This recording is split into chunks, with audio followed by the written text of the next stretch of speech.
So if you see a door, what do?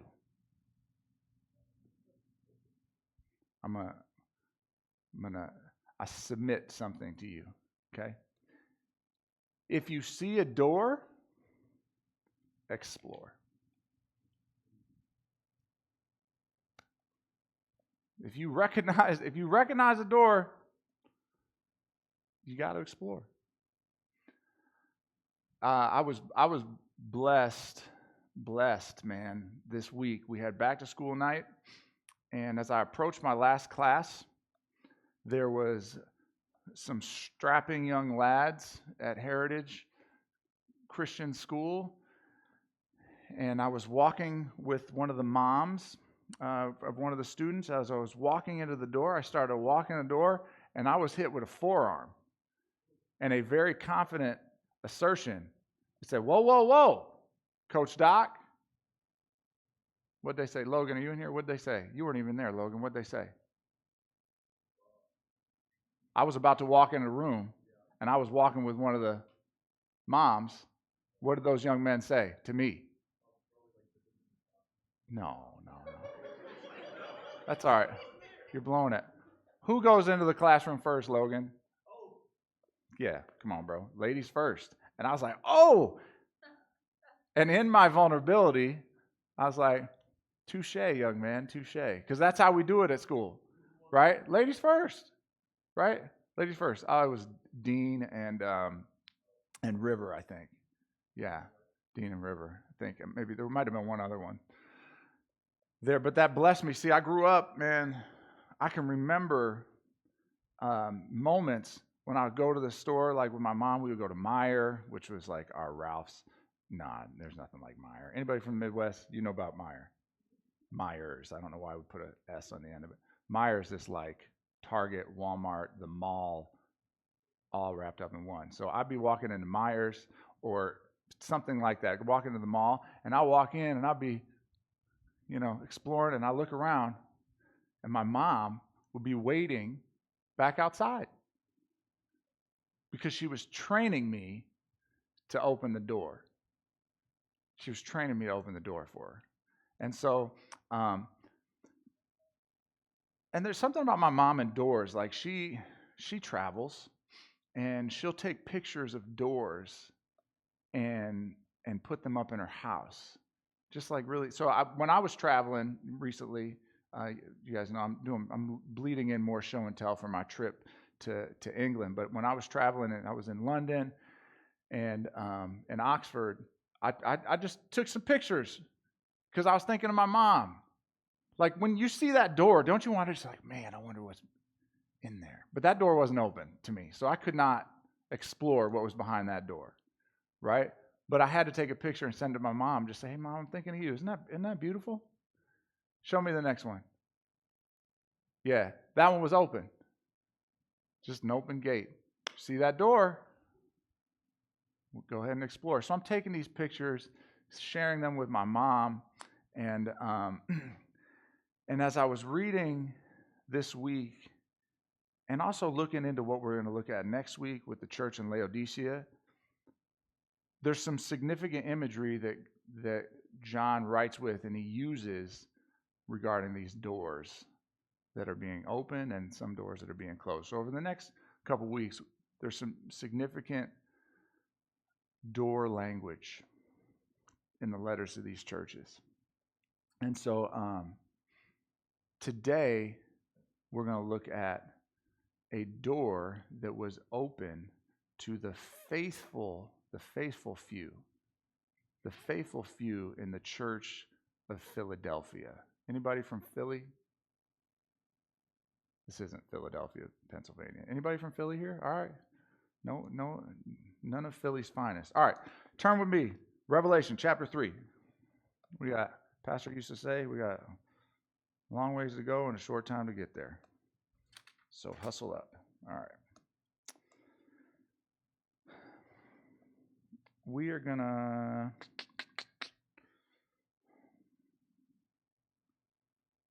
read it. Verse 7 through 10. Okay, and then we'll stop and then Lord willing, we got enough time. We'll close it up with the last few verses. This will not be a thorough exegesis and unpacking, okay? But we're gonna get what I believe God wanted us to get today.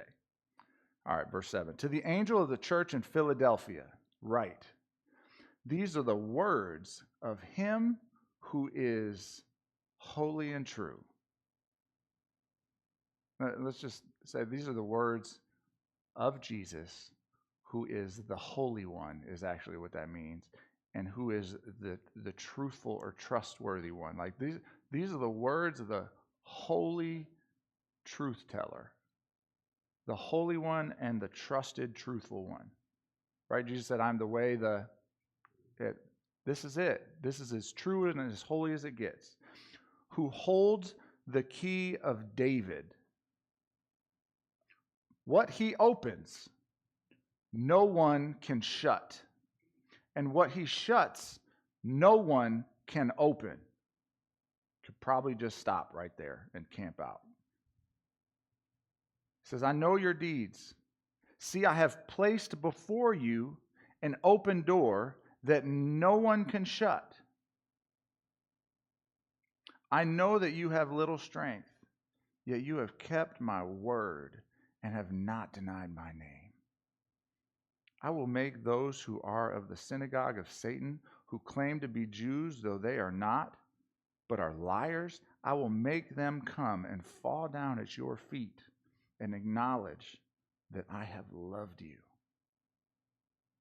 Since you have kept my command to endure patiently, I will also keep you from the hour of trial that is going to come on the whole world to test the inhabitants of the earth. Man, this church in Philadelphia, they were the real deal. There was this faithful few that were doing some great ministerial work. Like they were doing the mission.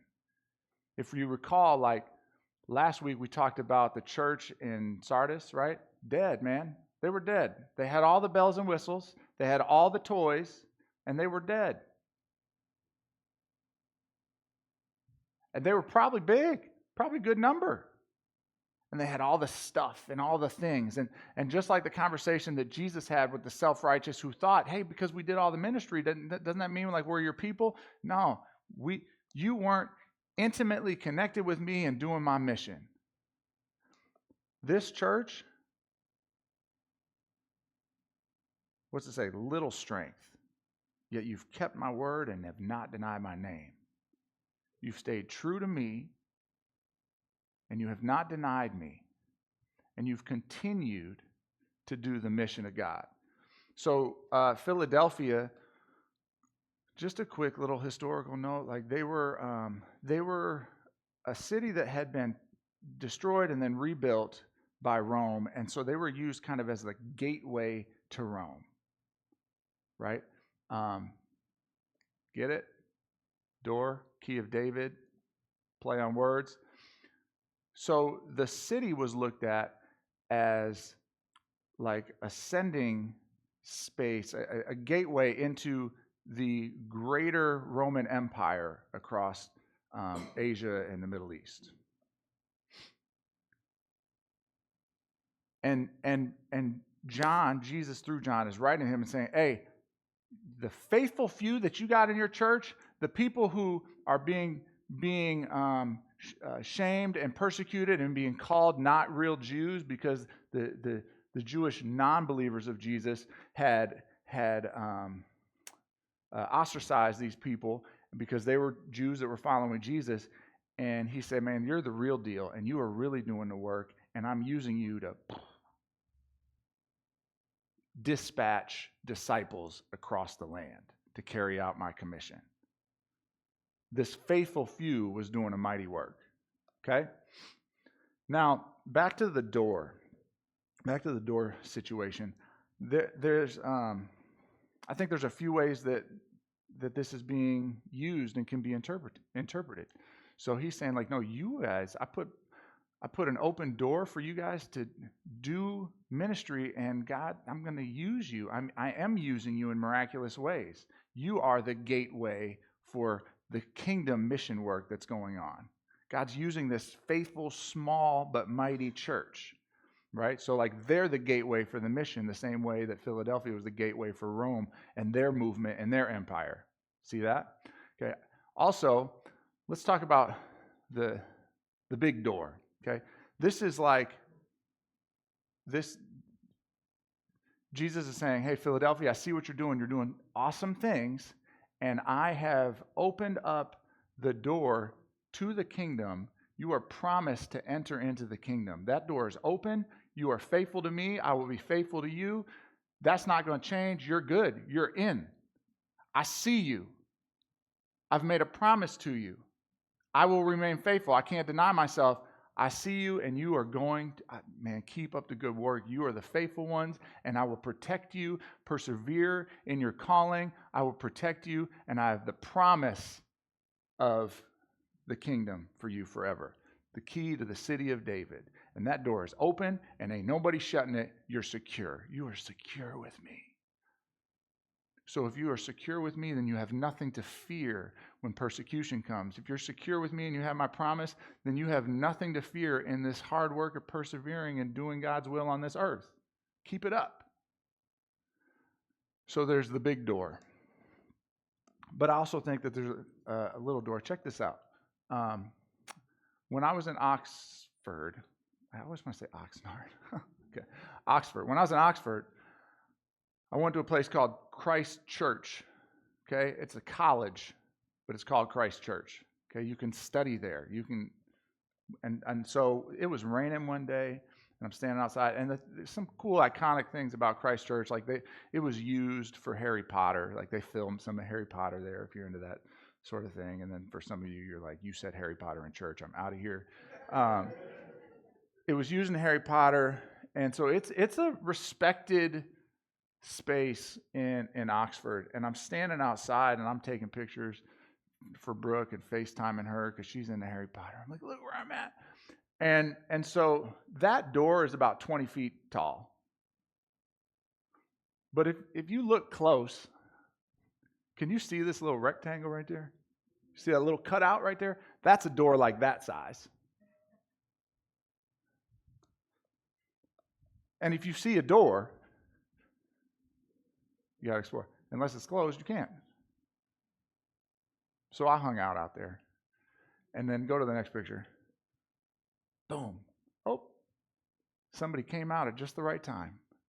And there was no tours going on at that time. It was rainy. There wasn't a lot of people. I wasn't even really sure if I was supposed to be in there. But you know, when you see a door and that bad boy is open, I'm exploring what's on the other side of that door. That's just kind of how my family and I moved. My mom taught me to ask for forgiveness, not permission. So, yeah, I went in there and explored, and maybe I'll share a little bit more about that later. So here's the idea. We know that ultimately that big door is open. You can take that picture off. That big door is open. If you are following Jesus, you can confess Jesus, like you're good. We're in. No one can shut that door. No one can shut that door. You're in.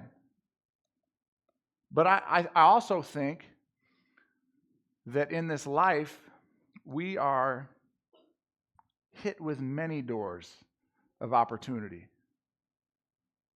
And so I want us to be sensitive to the doors that God is opening up, that He's calling us to explore, and see what's on the other side of those opportunities as well. Now, the first take on that is like, sweet, what opportunities are there out there to dream and explore? And we often, I do, ask for God to open up doors. And then when those big doors of opportunity come, I get a little, scared, right? And then sometimes, like, I remember a few years ago, I was asking God to open up doors, and He opened up an opportunity, just going for a walk, and, open door. And I peeked in there, and on the door it said, Heritage Christian School, Bible teacher. And I was like, there any other doors? Like, that's not the door I was asking for. Like, that's not what I was asking for. And then I, you know, in my awkwardness, explored, and it's like, oh, Lord, thank you. Thank you, Lord. Like, he showed me some things in there as I explored. He showed me gifting. He revived my soul. He showed me his heart for the next generation, for young people.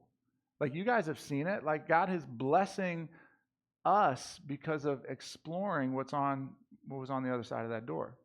So then this week, so it's not, sometimes it's not all times, it's opportunity. There's opportunity to do and experience God's will and to explore Jesus in new ways on the other side of that door. So when you see a door, you explore. This past week, man, I've been wrestling. Guys, I have been struggling in my relationship with Jesus. I have not been fulfilled. I've not been excited. The words of Scripture, you know how they have been, just jumping off the page, they haven't been. It's been dry. My fountain has been not full. It's been very dry. And it's been frustrating. I have not been getting up and getting 2 hours of unhurried quiet time with the Lord, and I'm thinking, man, like, what's wrong with me? I'm not getting up at the time I like to. I'm sleeping in more. And what's wrong with me? But still pressing into Jesus, and I got to get through these chapters, and I got to honor my disciplines, and I'm putting forth that work because it's important to me. Abiding in Jesus is important to me. It's a value, so I'm wanting to try to honor that value. And this week, I was reminded. I was having lunch with a pastor, and he hit me with something. I'm like, dang, I would say that to somebody else. Thank you. I needed to hear that.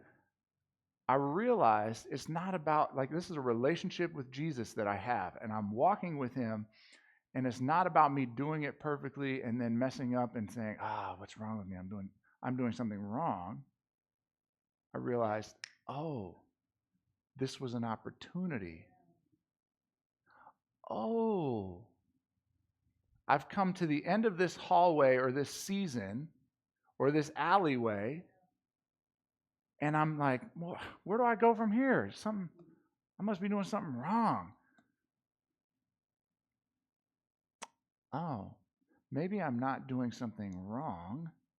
Maybe this is Jesus stirring something in my heart, and it's an opportunity to explore something deeper, something more intimate, something honest.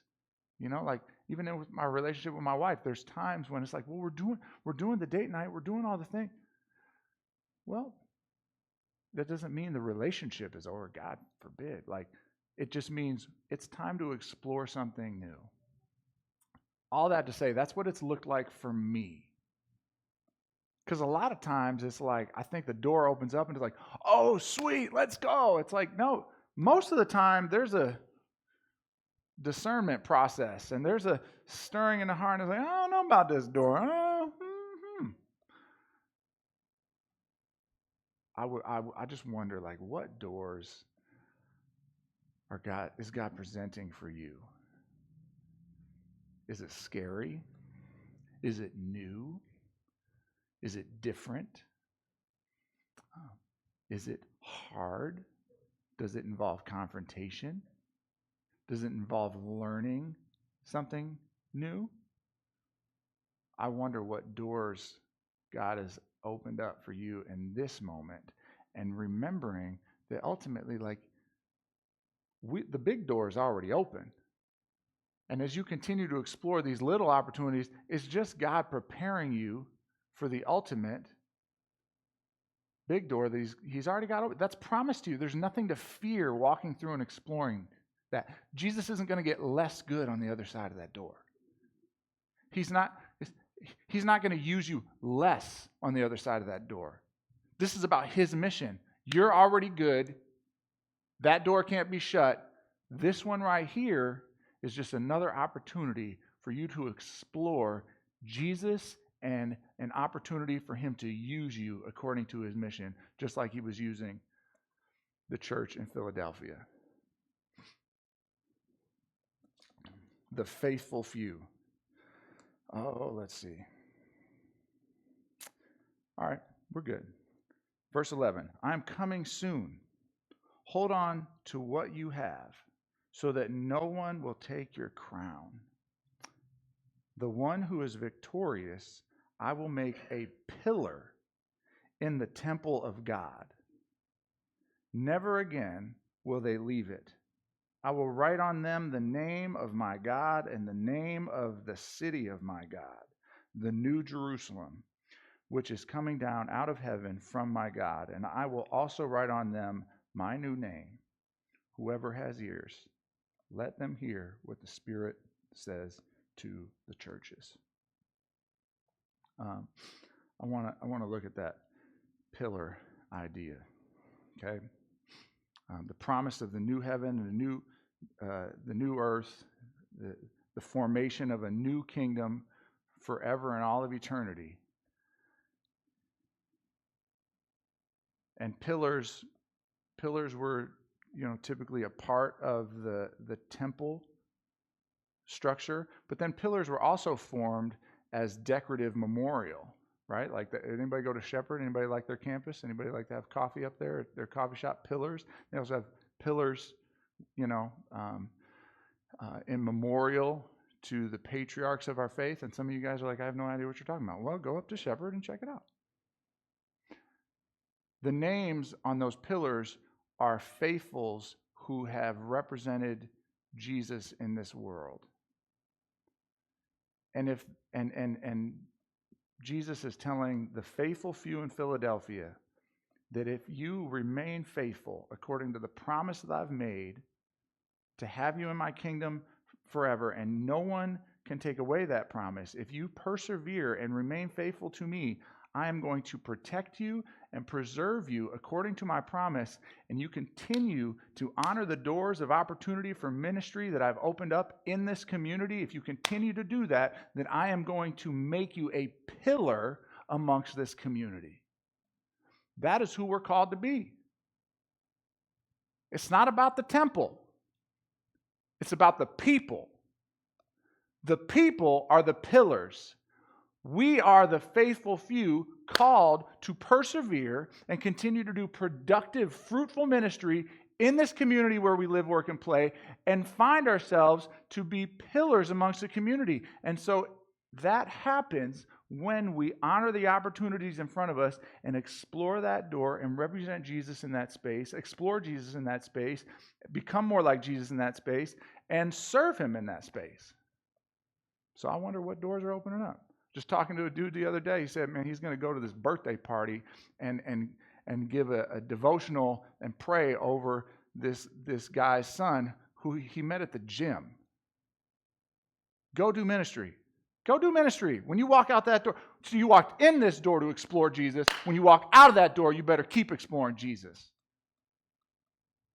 He definitely wants to use you when you walk out that door.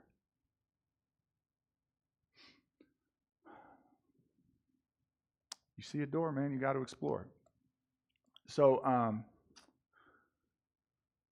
can you play that video? Well, I just came in through those big doors outside of Christ Church, and this is what I walk into. I don't really know if I'm supposed to be in here, but you know your dad, and the Lord just made a way. So here I am. Wow. Well, I just came in. That's just a church. That's just an old temple. That was what was behind the doors that I didn't anticipate were going to open. Do not neglect yourself or the rest of the world of what is on the other side of that door of opportunity that God has opened up for you to come alive in Jesus, explore what he has for you, and use him as the gateway for the ministry that he wants to do in this community. It's not about growing this thing. It's about growing the kingdom that he's already called us to. The big door is already open. It's about opening the floodgates to that door. And the way that happens is by exploring what's on the other side of the doors. that God is opening up for you? What would it look like? What would it look like for all of us to step into that uncomfortable space, to explore Jesus and be used by him on the other side? What would happen if, I don't know, however many people are in here, all said, all right, God, I'm going to explore that door. I'm going to find one person that I can walk with and invite into my walk of exploration of Jesus. I'm going to find one. Do you know, like, we're going to take communion here in just a second. So are we ready for that? Do we have communion? We're good? Sweet. You guys can start getting that ready. Matter of fact, Chris, come up in here and jam for me. This will keep things moving. We're almost done. And just so you guys know, when we do communion, we like to also, we honor Jesus with the sacrament, with that symbolic tradition. And we also like to honor him with a small picture of what it would be like to actually break bread. So we got potluck today. If you guys want to stick around and have some lunch with us, we'll hang out in here and eat. But what would it look like to be a real person representing a real God in a real community? What would that look like? Jesus came as a real person, real God, representing the Father in real community. And so then there was a night where God, he was used. Imagine that, Jesus being used, right? He got with his friends and they broke bread. And God used them. Like, God used that as the gateway for the kingdom. God used that. There's more people in here than that were in that Last Supper. What would it look like for us to be used as we go out and explore the opportunities God has for us? Go ahead and just do some reflection. Do some reflection on the doors that God is opening, perhaps the doors that God has closed. Do some reflection. Do some reflection on the security of that door that is held by the truthful and holy one that has kept it open and no one can shut. The security that you have in Jesus, I just want to remind you of that. No one can shut the door of the security that you have in Jesus' kingdom. So stop being scared about those little doors.